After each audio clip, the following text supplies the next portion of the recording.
এক ভক্ত বেটা, বাড়ি দীঘা। উনি খুব বড় ভুসিমাল দোকান। উনি দীর্ঘদিন হঠাৎ কি এমন হয়ে গেল, দোকানে বেচাকেনা সেরকম লোকজন নেই।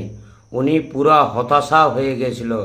কি হবে, মাথার উপরে এত দেনা আছে, সে দেনা কি করব। একদিন হঠাৎ মায়ের কৃপা দেখুন, হঠাৎ একদিন উনি মায়ের ইউটিউবে ভিডিও দেখার পর উনি মায়ের ছবিটি বের করে উনি দোকানে স্থাপিত করেন। মায়ের এই জপ মন্ত্রটি ওং মাং মনসা দেবভয় নম উনি মায়ের প্রতিদিন জপ করতেন। তার 2 সপ্তাহ পর আর ঘুরে তাকাতে হলো না। যেমন আগে যেমন লোকজন আসতেন সেই তখন তেভুর। এখন কোনো সমস্যা নেই, মার কাছে বড় উপকার পেয়েছে। উনি মাকে